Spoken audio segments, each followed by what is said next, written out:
Hi friends, welcome to my channel. ఈరోజు నేను ప్రభాస్ నటించిన Rajasaab movie premiere show review theatre experience మీ అందరితో షేర్ చేసుకుని నా యొక్క రివ్యూస్ కానీ నచ్చినట్లయితే ఛానల్ కంపల్సరీగా సబ్స్క్రైబ్ చేయండి, లైక్ చేయండి, కామెంట్ చేయండి ఫ్రెండ్స్. ముందుగా ప్రభాస్ రాజాసాబ్ మూవీ మారుతి డైరెక్షన్లో వచ్చింది. ఇది ఒక హర్రర్ కామెడీ సినిమాని, Indians greatest horror comedy cinema అని చెప్పేసి థియేటర్లోకి రావడం జరిగింది. సినిమాకి ప్రీమియర్స్కి ₹1000 టికెట్ కూడా పెట్టడం అయితే జరిగింది. సంక్రాంతి ఫెస్టివల్ సినిమాలు జనాలు బాగా చూసేస్తారనే ఉద్దేశంతో సినిమా అయితే ముందుకు తీసుకురావడం జరిగింది. ఒక్క ముక్కలో చెప్పాలంటే ఇది ₹1000 టికెట్ వర్త్ మూవీ కాదు, ₹150 టికెట్ మూవీ అనమాట. ₹150 కూడా కొన్నిసార్లకి వెళ్ళలేం.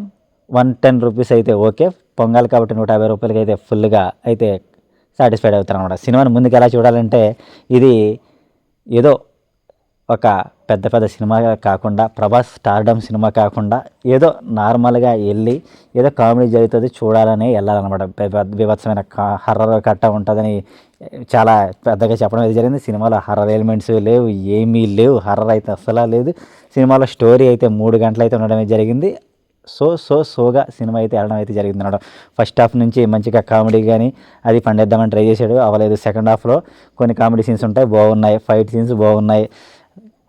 అవి తప్ప ప్రభాస్ యాక్టింగ్ తప్ప ఇంకోటి ఏమీ లేదు. హీరోయిన్ గ్లామర్గా ఉన్నారు, అది తప్ప ఇంకోటి ఏమీ లేదనమాట. ఒక కోట దగ్గరికి వెళ్ళి ఆ కోటలోనే ఏం జరుగుతుంది అనేది సినిమాలో చూపించడం అయితే జరిగింది. ప్రతి సినిమాలో చూసేదే థ్రిల్లింగ్ ఎలిమెంట్స్ అంతా ఉంటాయనుకుంటే అవి కూడా లేకుండా అయితే సినిమా అయితే తీయడం అయితే జరిగింది. సినిమా చూడాలంటే ప్రభాస్ కోసం మాత్రమే చూడండి, అది తప్ప ఇంకోటి ఏమి ఉండదు. ప్రభాస్ యాక్టింగ్ కానీ, గ్రేస్ కానీ, చిన్నప్పుడు ఉండే స్టైల్ కానీ సినిమాలో అయితే బాగా కనిపించడం అయితే జరిగిందనమాట. అది తప్ప సినిమాలో ఇంకేమీ అయితే లేయడం అయితే జరిగిందనమాట. నాకైతే ఆ విధంగా అయితే అనిపించింది. మారుతి గాడిని అయితే ఎక్కడ తనాలో అక్కడ తనాలన్నమాట. ఆ విధంగా ఉంది. మెయిన్ సినిమాలో కొద్దిగా ప్లస్ పాయింట్ ఏమైనా ఉంటే ఆ బీజిఎం, ప్రతి ఫస్ట్ నుంచి క్లైమాక్స్ వరకు బీజిఎం అయితే బాగా కొడతా ఉన్నాడు. ఆ బీజిఎం ఒకటే బాగుంది. బీజిఎం తప్ప ఇంకోటి ఏమీ లేదు సినిమాలో. హర్రర్ని, ఆ యాక్టింగ్ స్కిల్స్ని, దాంతోపాటు ఆ సినిమాని లేపడానికి ఆ బ్యాక్గ్రౌండ్ స్కోర్ పనికి వచ్చింది తప్ప మిగిలింది ఏమీ లేదు. సినిమా యావరేజ్గా అయితే ఉండడం అయితే జరిగింది. సంక్రాంతి కాబట్టి సినిమా వెళ్ళి చూడడానికి అయితే బాగుంటుంది.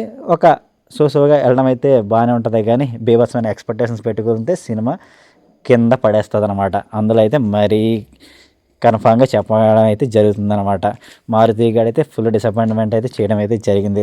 స్టోరీ సెలక్షన్ అయితే వరస్ట్, దానికి ఇంకా 3 గంటలు సాగదీయడం ఒకటి, దాంతోపాటు సీక్వెల్ కింద ప్రకటించడం అది ఇంకా దారుణం. సీక్వెల్స్ ఏంటి మైండ్లో పెట్టుకుని సినిమాని అయితే చెడదొప్పుతున్నారు ముందుగా. దాంతోపాటు గ్రాఫిక్స్ అని చెప్పేసి పెద్ద రిచ్గా తీస్తామని చెప్పేసి సినిమా టికెట్ రేట్లు పెంచుతున్నారు తప్ప అంత క్వాలిటీ అయితే ఉండడం లేదు. అంత క్వాలిటీ కావాలా, ₹1000 పెట్టుకుంటే అంత క్వాలిటీ సినిమా కావాలా, అలాంటి క్వాలిటీ సినిమా అయితే తీయడం జరగట్లేదు. కానీ అదే ₹150 సినిమా అనుకోది ఫుల్గా సాటిస్ఫైడ్. ఆ సినిమా చూడడానికి బాగుంది, ఎంజాయ్ చేయడానికి బాగుంది, పాటలు ఉన్నాయి, ఫైట్లు ఉన్నాయి అని అనుకోవచ్చు. ఫైట్లు సీన్స్ బాగున్నాయి, పాటలు కూడా చాలా బాగున్నాయి. అక్కడక్కడ చూడడానికి కూడా ప్రభాస్ని చూడడానికి బాగానే ఉంది. కానీ సినిమా లెంగ్త్ అయితే ఎక్కువ వెళ్ళిపోవడం జరిగింది. ₹1000 టికెట్ పెట్టడం వల్ల చాలా ఇబ్బంది అయితే పడడం అయితే జరుగుతుంది. ప్రీమియర్స్ చూసిన వాళ్ళకి నార్మల్గా చూస్తే నచ్చుతుంది. ఇదైతే నా యొక్క రివ్యూ. ఈ విధంగానే సినిమా అయితే ఉండదు. మీకు ఎలా నచ్చింది సినిమా చూసిన వాళ్ళు కామెంట్ చేయండి. అలాగే మీకేం నచ్చిందో కామెంట్ చేయండి.